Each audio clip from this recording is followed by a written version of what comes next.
It didn't look like John Gruden, head coach, and Mike Mayock, general manager, were going to work. You've all seen that couple before. They're bickering at each other, and you're like, oh, that is not going to last very long.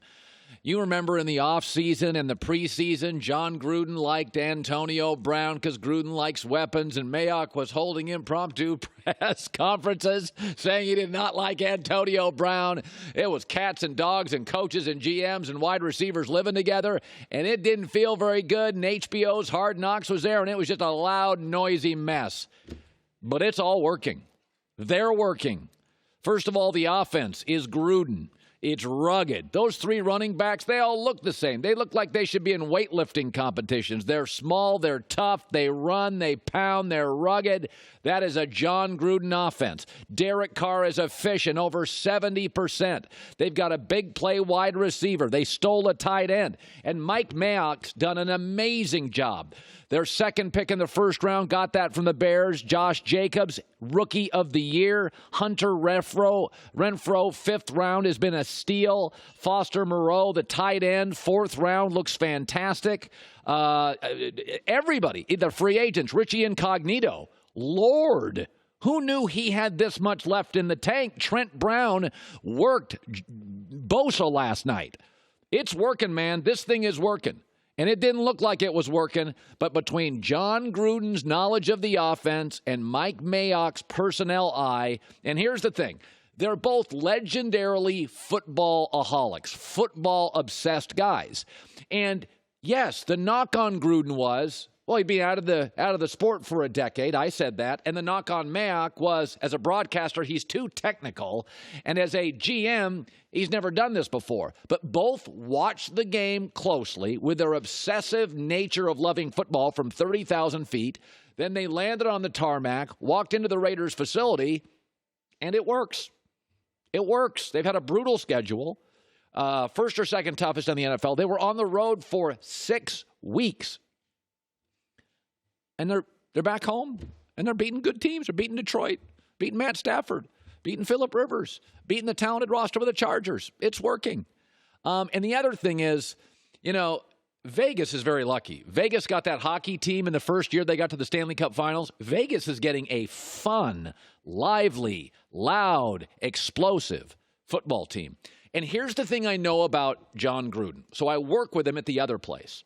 And I thought John, more than any non-broadcaster that I'd ever work with, understood building brands. He had, Chucky and the look and the book and the snarl. Then he created that thing called quarterback camp. And he had a little facility and he played to the camera. He really knew how, as a football coach, to build a brand as a broadcaster. Well, look what he has done to the Raiders so far. He has taken a brand. He has brought the swagger back. The Raiders have always been a little bit of a rebel, and Gruden's always been the outspoken rebel. He's built a brand. You saw him after the game last night with the fans. He knew what that looked like on TV. John Gruden knew what that looked like to you. He knew what it looked like to Vegas. He knew what it looked like to the NFL. This is a guy that builds brands and builds offenses. And he's just done a terrific job, and I was wrong. I thought it was too noisy. I thought he'd been out too long. I can't wait to watch the Raiders play. They're so much fun. The last 2 weeks, I haven't missed a snap. They're so much fun, and Gruden talked about the win, a come-from-behind win. For the record, they're now battling for a playoff spot, a wild card spot, and once again, Gruden's plan, multiple first-round picks. It's worked. I didn't think it would. It's worked. It's like nothing I've ever seen. The noisiest NFL team is, by the way, Cleveland's noisy. Raiders noisy. One of them's working. And let me shift to the Cleveland Browns, and perhaps the reason they're not working is their coach, Freddie Kitchens. Some suggest he's learning on the job. For the record, I've taken jobs before where I'm learning on the job. I've said before, when you take a job, you shouldn't be comfortable day one. You should have to bail water for a couple of months. You should challenge yourself. Don't be content. Freddie Kitchens was given the job, and perhaps he's over his head a little. But I would say this, he knows football, and Baker Mayfield liked him. But the stories are now coming out. Quote, there's an increasing belief the Browns will fire Freddie Kitchens before the end of the season. They're not playing in the Super Bowl anyway. So Baker Mayfield will, before the end of the season, be on his fourth head coach. But the bigger issue, Cleveland, do you get it? Could you lack self-awareness anymore? Okay, there's going to be about 8 NFL head coaching openings, maybe 6. The average is 7. I'll give them to you. Washington, Atlanta, Cleveland, and then we think maybe Jets, maybe Giants, maybe Dallas, maybe Jacksonville. You do know if the Dallas job is open, it's number 1. That's not arguable. Easily number 2 is Atlanta. Matt Ryan, Thomas Dimitroff, good solid owner. Number 3, it's either Jacksonville, who's got Nick Foles and a good roster, or the Giants, who've got the Mara family, good owners, a history, and a young quarterback. The only job that's remotely as unsightly, as poisonous, as toxic as yours is Washington. And it would probably be a coin flip, and my guess is Dan Snyder would pay more. That's my guess. You don't get it, do you? What is the value of running Freddie Kitchens off? You have nothing to play for now. What you want to do now is send a message to the top scouts, the top executives, the top coordinators, the top position coaches, that we're not going to humiliate you. The reason you ended up with Freddie Kitchens is because you humiliated Hugh Jackson. Remember, talented people have options. Leonardo DiCaprio gets the first script. Okay? He turns it down or accepts it. The talented people in any industry have options. They're going to choose the Atlanta job, the Giant job, the Jacksonville job. I doubt it's open, but the Cowboy job.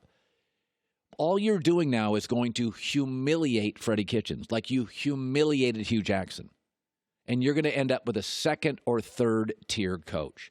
It should be noted, Greg Williams is not my cup of tea, but you had him in-house, and he was winning at the end of the year, but he wasn't the right fit because he's got an ego, and he would push back on John Dorsey, the GM, and John Dorsey wanted a coach he could control, and as I predicted, he's lost control.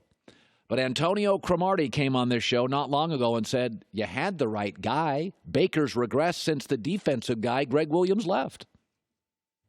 Honestly, I just think it's the discipline on the team. I think when you look at things and the way that he's playing the first 6 games of this year, or first 5 or 6 games this year, till when he had Greg Williams as the interim head coach. I think Greg was, hey, this is how we're going to play, this is what we're going to do, and this is what you need to do.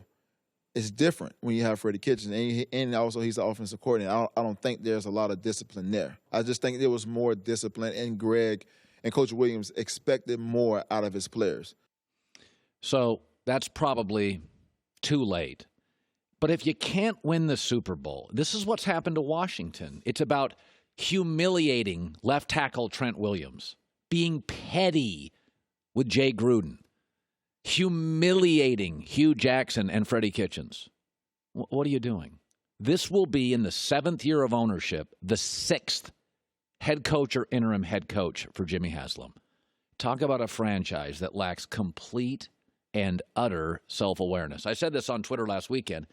I'm starting to feel sympathy for Baker Mayfield, believe it or not. I said when Baker came into this league, he's not only got to be good, he's got to be good enough to overcome Cleveland's dysfunction.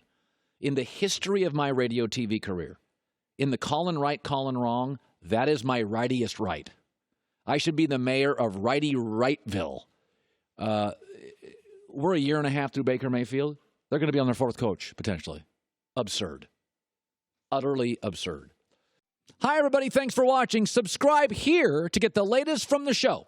Also, be sure to check out more of the best clips from The Herd or go watch a few segments from other shows on FS1.